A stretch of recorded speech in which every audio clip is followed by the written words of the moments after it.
sur notre site Internet, donc dans le cours, il y a dans la première partie euh, une série de ressources qui vous sont disponibles.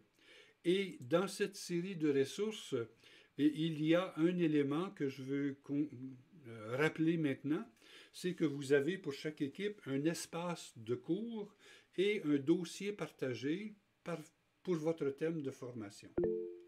Et si vous voulez euh, utiliser cet outil-là, alors vous pouvez y accéder en cliquant sur ce lien. Et à ce moment-là, on va ouvrir une liste de cours qui sont disponibles pour chacun des thèmes. Par exemple, si je clique ici, j'arrive au cours qui a été préparé pour l'équipe qui traite du leadership. Mais ce qu'on voit actuellement, c'est une liste, c'est la liste des thèmes de formation avec à droite un lien sur lequel on peut cliquer pour arriver à ce cours qui est, disons, créé pour chacune des équipes. Donc, ceux qui sont dans le groupe leadership, s'ils cliquent sur le lien, vont avoir accès à cet espace de cours sur le leadership, sur la gestion de projet, la gestion des conflits. Donc, chaque équipe a accès à son cours et vous n'avez pas accès au cours des autres. Un deuxième élément qui est disponible sur cette page-là, ce sont les dossiers partagés pour chacun des thèmes de formation. Alors, par exemple, si je clique le, sur le lien leadership, donc j'ouvre un dossier partagé qui est disponible pour les membres de cette équipe. Et je vois un dossier partagé sur le leadership. Si je suis dans ce dossier-là, les membres de l'équipe leadership y ont accès et les autres personnes n'y ont pas accès. Et dans ce dossier partagé-là, on peut créer des documents et ces documents-là sont visibles par l'ensemble des membres de l'équipe et on peut travailler ensemble, même en temps réel, si on veut, sur ces documents-là. Par exemple, j'ai créé ici un petit document qui s'appelle ingénierie. Alors, pour créer un document, c'est très simple. Lorsque je suis dans mon dossier partagé, je peux cliquer ici sur Nouveau et lorsque je clique sur Nouveau, on dit qu'est-ce que vous voulez faire, créer un nouveau dossier, un fichier Google Docs, Google Sheet ou Google Slides. Et donc, si je clique sur Google Docs, je crée un nouveau fichier Google Docs. Alors, comme j'ai déjà créé un document, je vais maintenant tout simplement cliquer sur ce document et l'ouvrir. S'il vous plaît, fermez vos micros, tout le monde, si vous n'intervenez pas maintenant. Et donc, voici. Je vois maintenant. Je vois maintenant l'écran. D'accord, parfait. Alors donc, c'est un petit document, par exemple, qui pourrait être utilisé par les équipes pour élaborer leur ingénierie de formation. Alors donc, on a... Alors, je vois que... Okay. Juste un instant.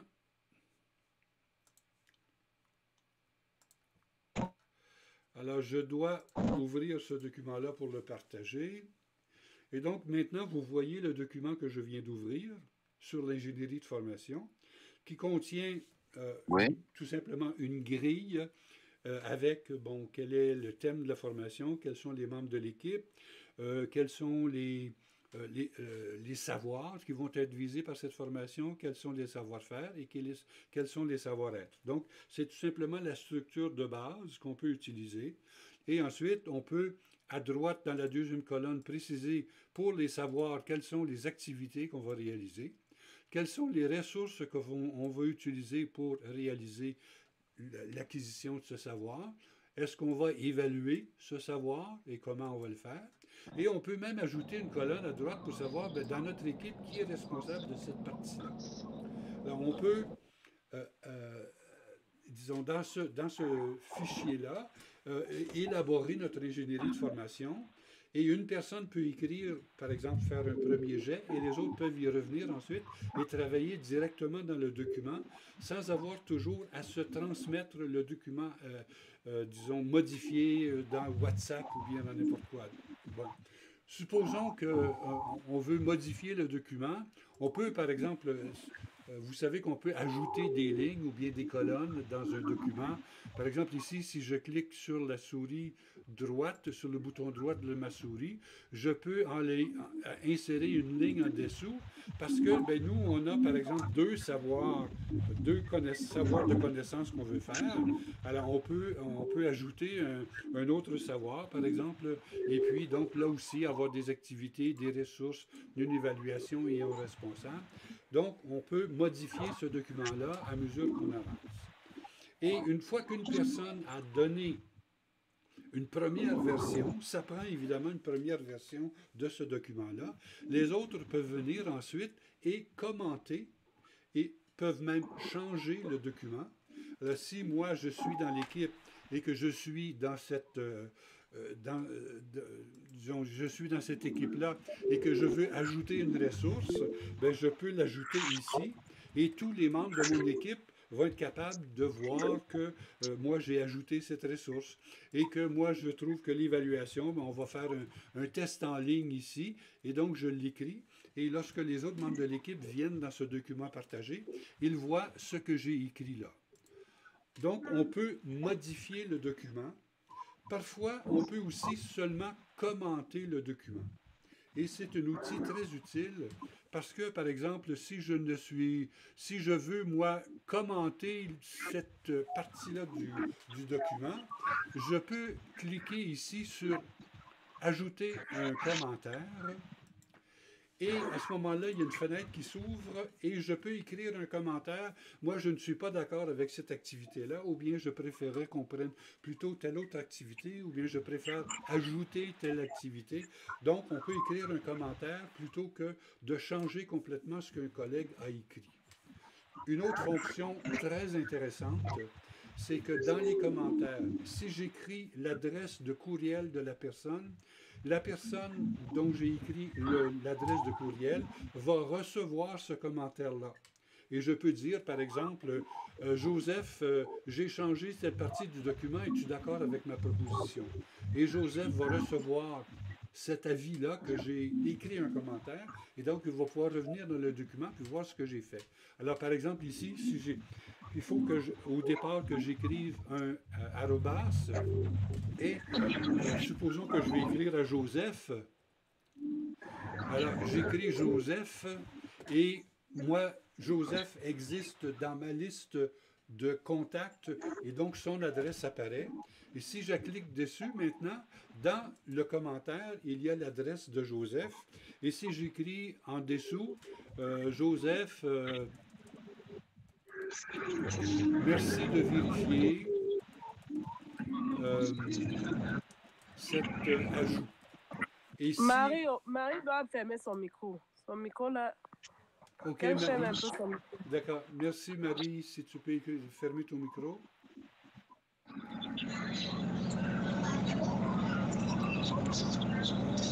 Alors, moi, je Elle doit être en route. Le micro là. Ouais. D'accord. Bon, je pense que c'est réglé maintenant. Ça va la faire. D'accord. Merci. Donc, si j'écris un commentaire avec l'adresse de quelqu'un et je pèse sur Entrée, alors ce commentaire-là, ou sur Commenter, ce commentaire-là, maintenant, va être partagé avec Joseph Wouffaut.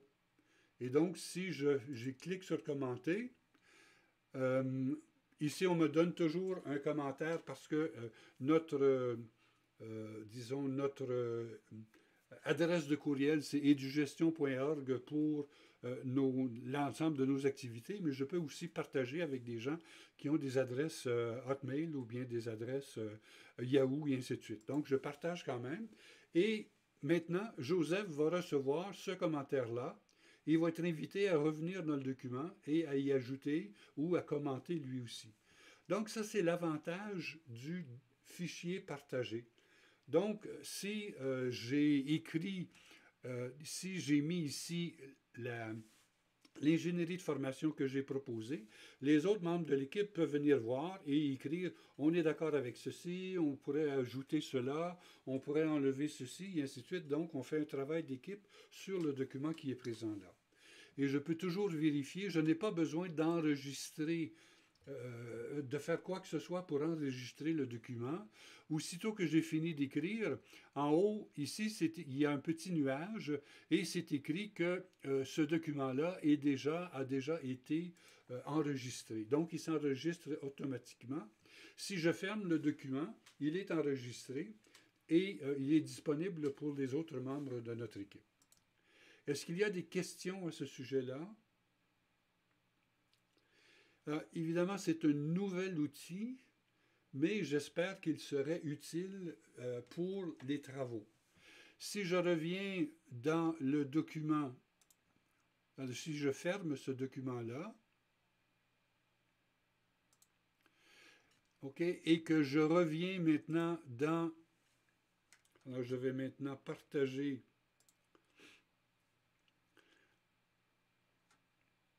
le dossier partagé. Alors, le fichier ingénierie, maintenant, a été modifié et il est disponible pour l'ensemble des membres de l'équipe. Supposons qu'un peu plus tard, on décide que, bon, moi, je suis responsable du devoir 1. Alors, je peux ici cliquer sur Nouveau et créer un fichier Google Docs, OK, et le partager avec mon équipe. Et ça, c'est, moi, je travaille sur le devoir 1, donc j'écris comme nom devoir 1, et dans mon document, je dépose le devoir que je propose. Et ensuite, toujours la même chose, les membres de mon équipe vont pouvoir venir voir ce que j'ai proposé et éventuellement identifier une partie du devoir que j'ai fait et cliquer sur commenter et envoyer un commentaire aux autres membres de l'équipe. D'accord? Alors voilà un outil qui me semble intéressant d'utiliser dans votre travail d'équipe. L'avantage, c'est que ce sont des documents qui sont un peu plus persistants que les documents qu'on s'envoie à droite et à gauche à l'intérieur d'un groupe WhatsApp et qui est plus malléable que, je pense, le wiki. Voilà. Alors, si cet outil-là peut vous être utile, dans ce travail-là, mais aussi dans n'importe quel travail d'équipe, je pense que ce serait utile, ce serait une bonne idée qu'on l'utilise. Alors, est-ce qu'il y a des questions à ce sujet-là? Ou des commentaires? Donc, peut-être que pour le travail que vous faites maintenant, ce n'est pas ce que vous avez utilisé, mais peut-être que, par exemple, lorsque vous allez commencer à développer les devoirs, par exemple, dans l'introduction, le devoir 1, c'est une personne qui le fait, le devoir 2, c'est une autre personne, le devoir 3, c'est une autre personne. Alors, il le dépose ici comme fichier partagé, et les autres peuvent venir voir et dire, OK, on est bien d'accord avec toi, le devoir 1, moi je suis d'accord avec ce que tu as fait, et donc ça devient le devoir d'équipe. D'accord? Alors, Alain a levé la main. Alain, on t'écoute? Euh, D'accord, merci. Bien, moi j'ai une question parce que chaque fois que je tente de rentrer dans ce dossier, ça m'affiche, moi je suis dans l'équipe gestion des conflits. Quand je clique sur le lien, ça m'affiche une page où c'est la liste des membres de l'équipe qui s'affiche. Oui. Donc, à partir de là, je ne sais pas comment maintenant il faut avoir accès à la page Google Doc. OK, d'accord. Alors, écoute, Alain, je vais vérifier que tu es bien inscrit parmi les membres de l'équipe de gestion des conflits, mais il me semble que c'est bien. Il me semble que je l'ai fait, mais je vais le vérifier. OK? Et donc, moi, ce que je vous encourage tous, c'est d'aller sur le site Internet, dans notre cours, et de cliquer sur le lien qui vous ouvre votre dossier partagé et voir si ça fonctionne. Si jamais ça ne fonctionne pas, écrivez-moi et puis on va essayer de régler le problème technique. D'accord? Alors, si j'arrête maintenant de... Aminata, levez la main. On t'écoute, Aminata. Merci, Richard.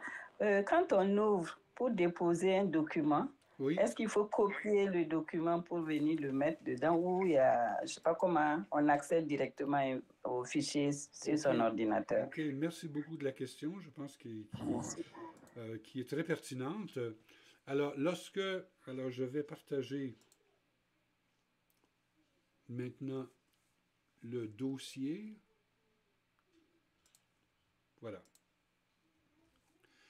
Alors, si je suis dans le dossier partagé, si je clique ici sur « Nouveau », il y a un des éléments qui est « Importer un fichier ». Donc, supposons que tu as travaillé sur ton ordinateur, tu as créé, par exemple, le devoir 1 sur ton ordinateur. Tu peux le télécharger ici, cliquer sur « Importer un fichier ». Et donc là, tu vas pouvoir aller naviguer sur ton ordinateur et identifier le fichier que tu veux télécharger à cet endroit-là.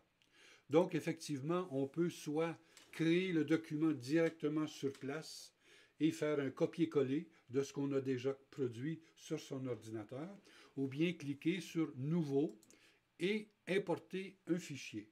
On peut même importer, si on veut, un dossier complet, mais je pense que la plupart du temps, c'est mieux d'importer un fichier. Alors, donc, tu peux travailler sur ton ordinateur ou sur ton téléphone, et puis importer directement là. D'accord? Est-ce que ça répond à ta question, Aminata? Oui, oui, merci, Richard. D'accord. Cabo Dagal, levez la main. Cabo, on t'écoute? Voilà, moi, je travaille sur mon téléphone. Oui. Et c'est la même question que Aminata. Comment pourrais-je faire? Voilà. OK. Remarquez, moi, pour des choses comme ça, je ne travaille pas sur un téléphone à cause de l'espace assez restreint. Et moi, j'ai un téléphone Apple. Je pense que la majorité d'entre vous, vous avez un téléphone Android. Oui. Alors, si l'un d'entre vous ou l'une d'entre vous sait comment le faire, alors vous pourriez peut-être nous l'expliquer tout de suite. Moi, je sais que sur mon téléphone, je dois importer l'application Google Drive, où je pense que ça existe, le nom français c'est Google Disc, donc je l'importe sur mon téléphone, et à partir de ce moment, il faut que je m'identifie évidemment avec mon compte Google, parce que toutes ces fonctionnalités-là ne sont disponibles que si on a un compte Google. Donc, si j'entre dans Google Disc sur mon téléphone avec mon compte, je devrais, lorsque je clique dans le cours sur le lien de mon dossier partagé de mon équipe, je devrais y avoir accès. Mais la façon exacte de le faire, je ne le sais pas parce que je n'ai pas de téléphone Android. Alors, si quelqu'un pourrait nous l'expliquer, si quelqu'un l'a déjà fait, vous pourriez écrire un message, peut-être dans le forum général du cours, ou bien m'envoyer un message dans WhatsApp, et puis on pourrait le partager ensemble. D'accord? Je sais que c'est l'une des raisons pour lesquelles, dans le groupe de formation, de l'équipe de formation, j'ai demandé qui avait accès à un ordinateur pour faire ce travail-là. Il me semble que c'est plus facile de faire le travail si vous avez un ordinateur. Voilà. Alors, je vais arrêter de partager cette partie-là.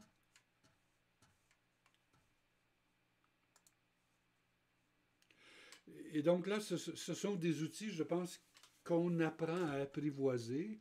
Et je sais que, par exemple, à l'Université Saint-Gall, c'est essentiellement de cette façon-là qu'on travaille. On est toujours en train de travailler sur des fichiers partagés et ça donne accès à des gens en Égypte, au Mali, ou au Niger, ou n'importe où, de travailler sur les mêmes documents et d'être capable de se communiquer régulièrement des informations grâce à ces fichiers partagés. D'accord? Voilà, c'était la première partie de ce que je souhaitais présenter aujourd'hui. La deuxième, c'est un rappel de comment créer des outils dans le cours que vous allez être appelé à créer à la suite de votre ingénierie de formation. Et donc, si maintenant je partage de nouveau notre site Internet, cette fois-ci, à la place de cliquer sur les dossiers partagés, je vais cliquer sur les cours disponibles par thème de formation.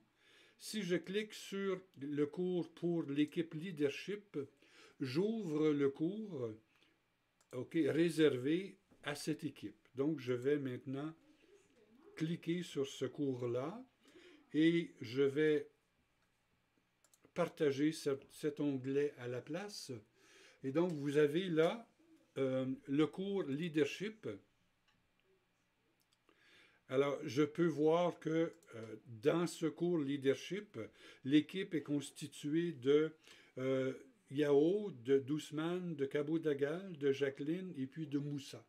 Donc, ces personnes-là ont accès à ce cours-là et ils peuvent, si je reviens au cours, ils peuvent créer, déposer des ressources, créer des activités. Et je rappelle que pour créer des activités, il faut cliquer sur le mode édition qui est disponible en haut à droite ici. Si je ne suis pas un éditeur de cours, je n'y ai pas accès. Mais si je suis un éditeur du cours, donc si je suis l'un des membres de l'équipe, si je clique ici, je peux maintenant ajouter des activités et des ressources. Alors, dans la ressource ici, il y a déjà un forum de créer, mais je pourrais éventuellement décider d'avoir, d'avoir un deuxième forum, par exemple, par équipe. Okay? Si je veux le faire, je clique sur « Ajouter une activité ou une ressource » et parmi les activités ou les ressources disponibles, je clique sur « Forum ». Et ensuite, dans les informations, j'écris par exemple, ça ce sera le forum des équipes. Et puis, je peux aussi écrire une description du forum si j'ai besoin disons, d'ajouter des informations pour décrire ce forum. Et ensuite, je peux décider quelle sorte de forum que c'est, mais habituellement, ces paramètres-là, on peut les laisser presque standards sans avoir à changer, par exemple, à quelle date c'est disponible, est-ce qu'on peut déposer des annexes et le nombre de mots maximum qu'on peut écrire dans un message du forum, et ainsi de suite. Le seul paramètre qui est important de regarder, c'est dans l'inscription et le suivi des messages. Alors, l'abonnement automatique, c'est tout le monde est abonné automatiquement à ce forum. L'abonnement imposé, c'est que tout le monde est obligé toujours de faire partie de ce forum, alors que dans l'abonnement automatique, on peut se désabonner. Et on peut aussi décider qu'il y a un abonnement facultatif, c'est-à-dire que ceux qui veulent s'inscrire à ce forum peuvent le faire. Donc, il y a ce paramètre-là qui est important de préciser, mais pour le reste, on peut tout simplement accepter d'enregistrer et de revenir au cours. Et maintenant, j'ai ajouté dans mon cours le forum des équipes. Alors, le forum des équipes est ici. Et je peux éventuellement ajouter, par exemple, ou déplacer ce forum-là en cliquant sur ce forum avec la souris gauche et puis le déplacer devant ou un autre item. Je peux aussi, par exemple, si je veux ajouter une page d'information, je peux cliquer sur, de nouveau, ajouter une activité et je clique sur toutes les activités et je sélectionne une page. Donc ici, je veux ajouter une page dans laquelle je veux donner des informations. Par exemple, ça pourrait être une page d'introduction au cours. Donc j'écris ici « Introduction au cours ».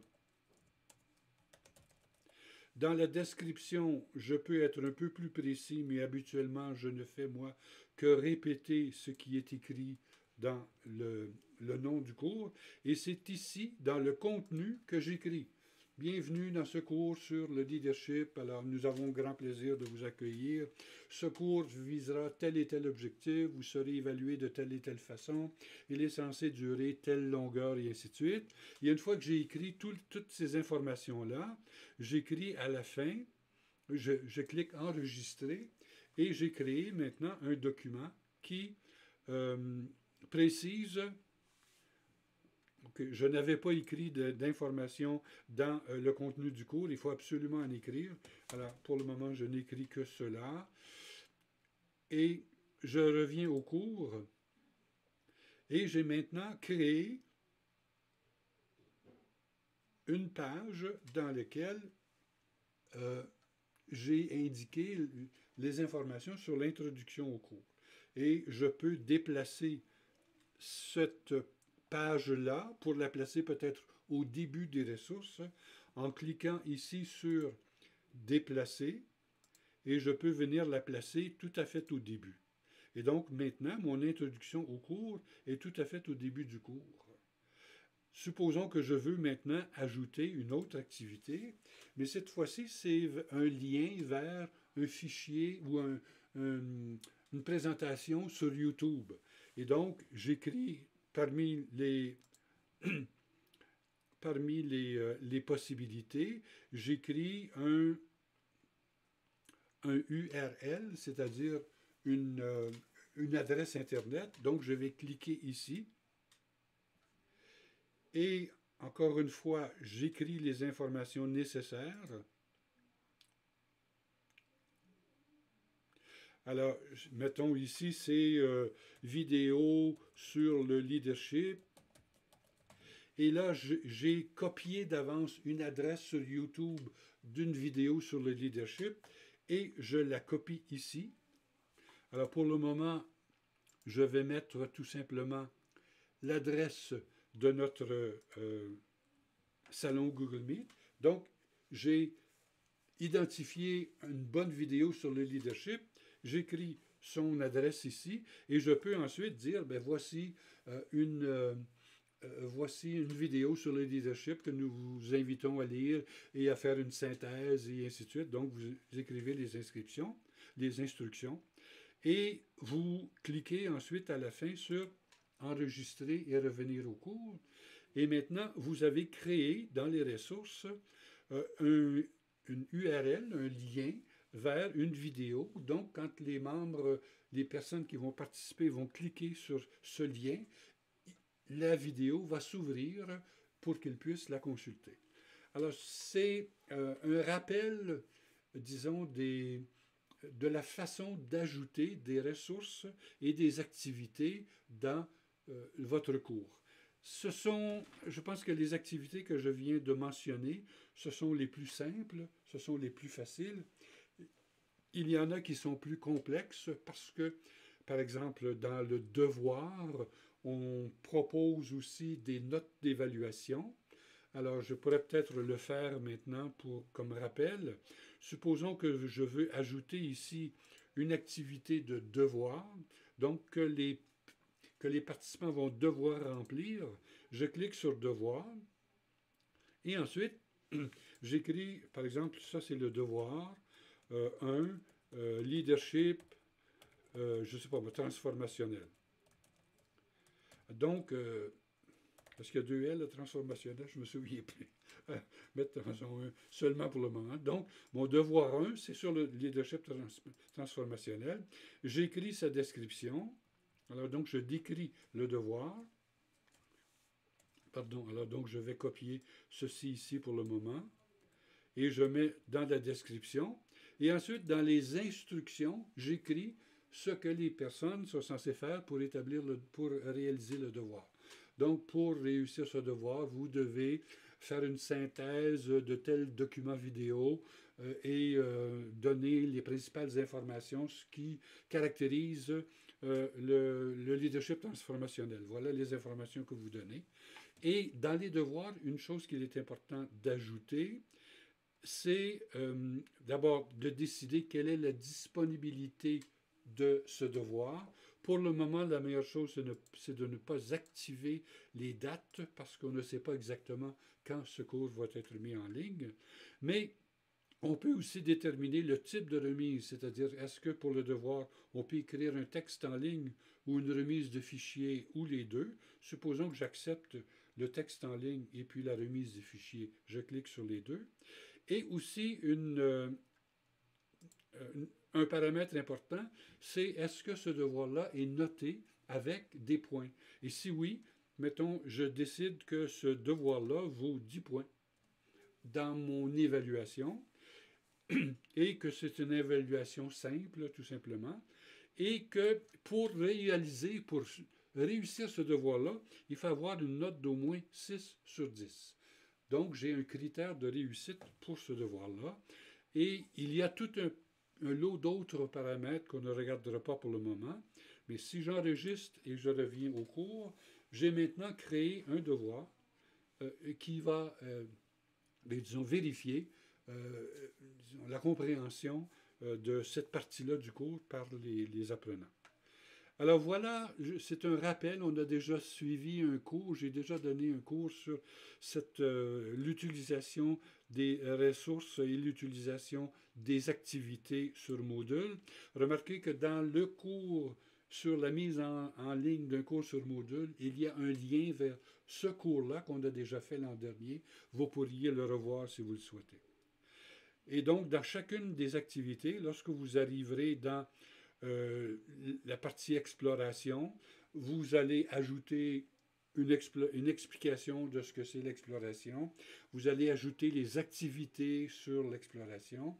Vous allez ajouter l'évaluation sur l'exploration, tout avec l'aide des outils que l'on vient de préciser. Alors, est-ce qu'il y a des questions à ce sujet-là? Alors, je vais arrêter le partage et revenir.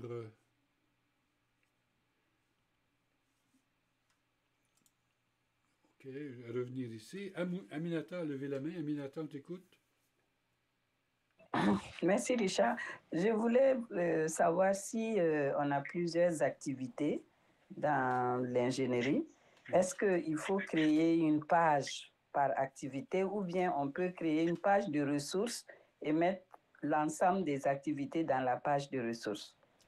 C'est-à-dire que, selon ma compréhension des choses, les ressources, ce sont des choses ce sont, par exemple, des documents, ce sont des outils que les étudiants vont utiliser pour être capables de faire les activités contenues dans les autres parties du cours.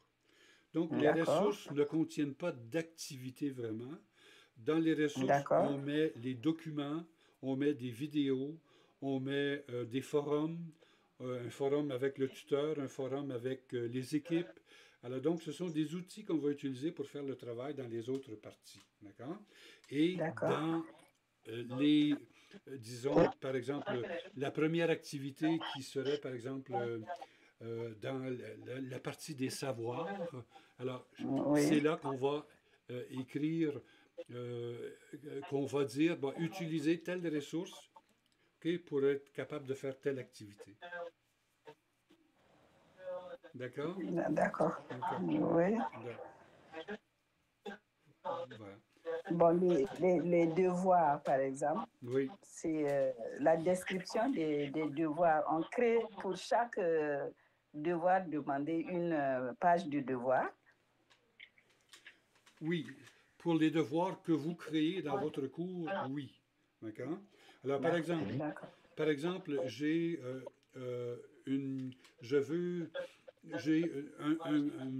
un objectif qui est, par exemple, le leadership transformationnel.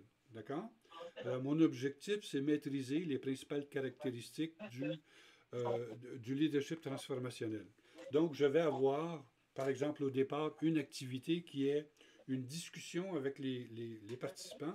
Qu'est-ce qu'ils savent déjà du leadership transformationnel? Est-ce que c'est quelque chose qu'ils connaissent? Bon, qu'est-ce qu'ils ne connaissent pas? Qu'est-ce qu'ils voudraient apprendre? Et ainsi de suite. Ensuite, deuxième activité, on leur présente un texte, un document sur le leadership transformationnel. Ça, c'est une activité. On leur dit, faites la synthèse de ce document-là. Troisième activité, on peut avoir de nouveau un échange avec les apprenants et discuter de ce qu'ils ont appris à l'intérieur. Ça, ce sont toutes des activités. Et à la fin, comme devoir, très souvent les devoirs servent d'évaluation, là, il peut y avoir un test en ligne où on demande aux apprenants justement de dire, de mettre en ordre ou bien de préciser ou de définir les différentes parties du leadership transformationnel.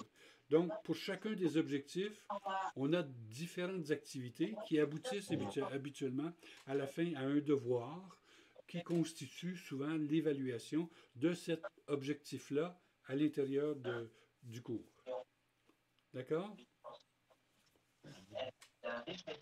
Merci à vous. D'accord. Merci, Aminata.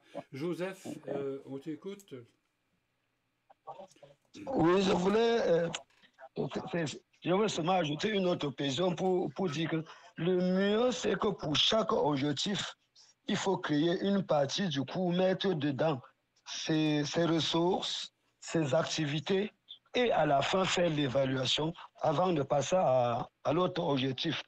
Ça permet aux participants, aux étudiants de ne pas avoir à se balader sans savoir là où se trouvent les ressources. Pour que chaque fois, quand il entre dans une partie, qu'il ait tous les documents concernant cette partie-là dans une séquence bien définie dans la plateforme. Oui, d'accord. Merci beaucoup, Joseph. Un bon conseil. Merci à toi. Effectivement, vous vous souvenez, j'ai présenté tantôt la structure de la formation. Alors, on commence parmi les objectifs, évidemment, il y a l'introduction, il y a toutes les discussions autour de l'accueil et l'orientation du cours, mais lorsqu'on arrive vraiment dans les objectifs, alors on a demandé de préciser l'objectif, quelles sont les activités à mener, quelles sont les ressources qu'on utilise, comment est-ce qu'on évalue. Donc, ce sont ces éléments-là qui vous servent à bâtir votre cours. Donc, votre savoir. Je ne sais pas moi, si on fait un cours sur le savoir, comment élaborer un budget, bien, la première activité, c'est de savoir quelles sont les parties d'un budget, quel est le vocabulaire nécessaire pour être capable d'élaborer un budget, et ainsi de suite. Donc, ces savoirs-là, on dit cet objectif-là, quelles sont les activités qu'on va mener pour qu'ils l'apprennent, quelles sont les ressources qu'on va utiliser pour transmettre ces données-là, comment est-ce qu'on va évaluer à la fin si ils ont vraiment appris le vocabulaire nécessaire pour élaborer un budget. Puis quand on arrive dans le deuxième objectif, l'objectif de savoir-faire, là, ils doivent développer un budget, c'est-à-dire élaborer un budget, créer un budget.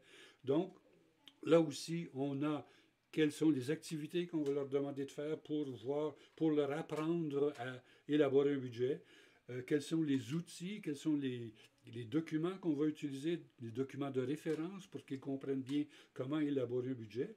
Et puis ensuite, il y a une évaluation à la fin, on leur demande, bon, voici, vous êtes dans une école secondaire avec tel paramètre, tel paramètre, tel paramètre, élaborer un budget selon l'objectif que vous avez visé. Donc, chaque partie du cours est construite un peu de la même façon. OK? Est-ce qu'il y a d'autres questions, d'autres commentaires? Évidemment, enfin, je pense qu'il y a deux types d'apprentissage qu'on est en train de faire. C'est qu'il y a l'apprentissage disons, de structurer un cours en ligne selon une ingénierie de formation bien définie. OK? Et en même temps, savoir transférer ça sur une plateforme Moodle. Évidemment, ceux qui ont suivi le cours sur l'utilisation des outils Moodle sont privilégiés là-dedans, mais là aussi, on peut faire un travail en équipe, c'est-à-dire que ceux qui savent comment peuvent le faire et peuvent montrer aux autres dans l'équipe comment le faire. Cyprien, on t'écoute. Bonjour Cyprien, je ne t'avais pas vu jusqu'à maintenant. Bienvenue mon cher. Oui, j'étais là il y a un moment, mais je me suis tué parce que je n'ai pas assisté à la séance passée et donc il fallait que j'écoute beaucoup plus aujourd'hui pour rattraper un temps soit plus ce que j'ai perdu. Merci pour donc la présentation. Je suis en train de faire une doléance parce que tu as donné un exemple tout à l'heure par rapport à la mise en ligne des cours et tu donnais l'exemple de l'enseignant avec son écolier ou son élève. Mais j'aurais souhaité plutôt que nous donnions des exemples par rapport au chef d'établissement.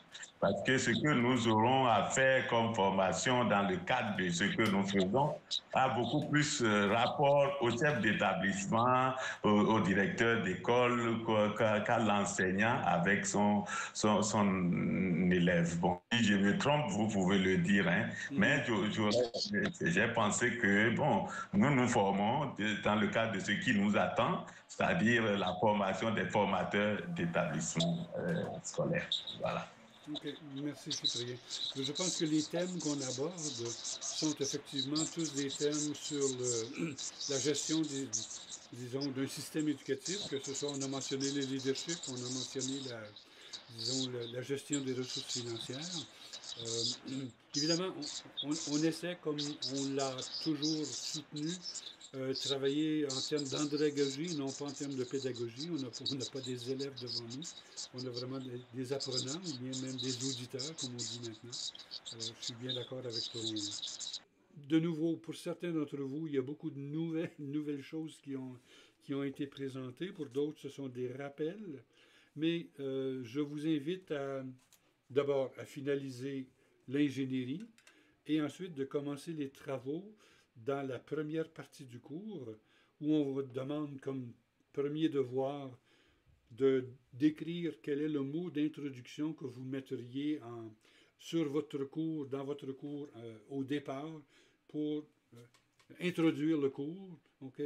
Et ensuite, quel est le contenu, si vous avez une rencontre en ligne, quel est le contenu que vous préciseriez pour cette rencontre en ligne avec les participants.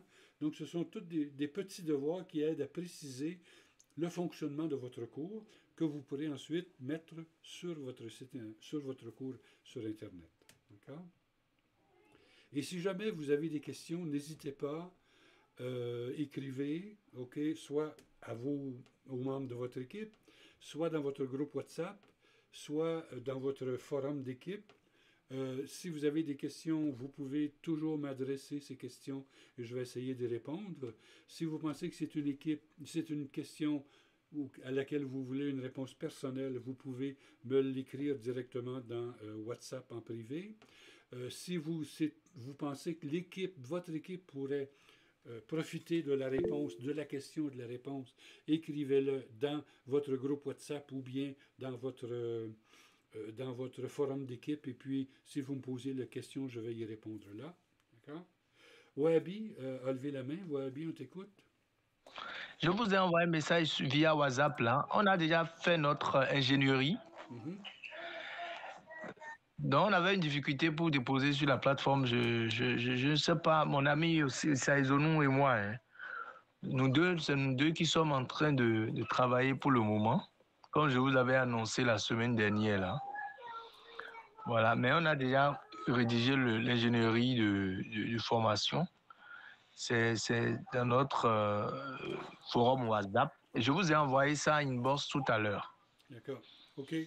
D'accord, merci. D'accord. Il y a pour le moment 3 équipes qui ont déposé leur ingénierie. OK? Et j'ai posé dans le forum des équipes la question qui dans votre équipe a travaillé pour réaliser ce devoir pour que j'en tienne compte dans l'évaluation que je vais en faire.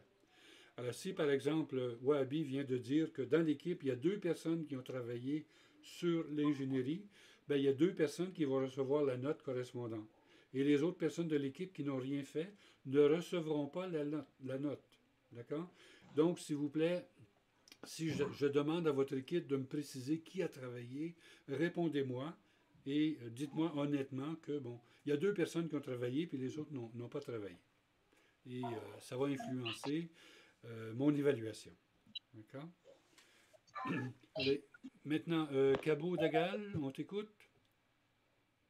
Oui, professeur, à propos de notre équipe, moi je vous ai écrit dans votre WhatsApp personnel et puis également sur le forum. Oui.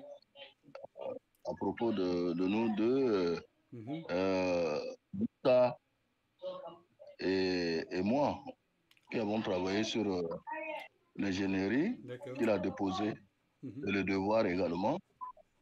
Et donc, on est maintenant en phase de rédaction de l'introduction, où on a échangé. Je crois que je vais aussi envoyer une copie. Voilà. OK, d'accord. Donc, une fois que vous avez fini votre devoir sur l'introduction, vous pouvez déposer votre devoir à l'espace devoir 1 sur le site, dans le cours, et moi, je suis avisé lorsqu'il y a un devoir de déposer.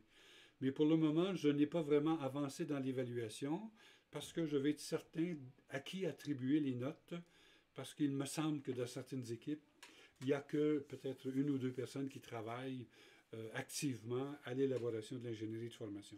Et donc, si vous pouvez aider vos collègues, disons, à s'activer et à collaborer, peut-être même en utilisant un fichier partagé, parce qu'il me semble que c'est un peu plus facile de travailler ensemble sur un document lorsqu'il est partagé en ligne. C'est peut-être un apprentissage et un outil qui nous aiderait dans notre travail d'équipe. OK? Alors voilà le contenu que j'avais prévu pour aujourd'hui. Si vous n'avez pas d'autres questions de commentaires, on peut se laisser maintenant. Et disons qu'on on se donne de nouveau rendez-vous lundi prochain pour voir où on en est, pour poser des questions, pour éventuellement, disons, poser des difficultés, savoir quelles sont les difficultés que vous avez pour utiliser certains outils, modules et ainsi de suite. Puis ensemble, on s'aidera les uns les autres à apprivoiser la plateforme Moodle. D'accord? Alors, comme d'habitude, si vous le souhaitez, vous pouvez activer votre caméra pour qu'on se voit avant de partir. Et puis, donc, je vois Cabo Dagal, Aminata, Eli, Alaï, Anguiga, Joseph. Tous des beaux sourires, alors merci beaucoup. Merci beaucoup de faire ce travail-là, OK? Et puis, l'objectif, c'est dans quelques temps, on soit capable d'avoir beaucoup de cours sur notre site Internet grâce à votre expertise. Alors, merci pour ça. Et puis, on garde le contact. Si vous avez besoin, vous m'écrivez. Et puis, on se voit lundi prochain. OK? Au revoir tout le monde. Bonsoir tout le monde. Au revoir. Au revoir. Au revoir. Merci. Au revoir.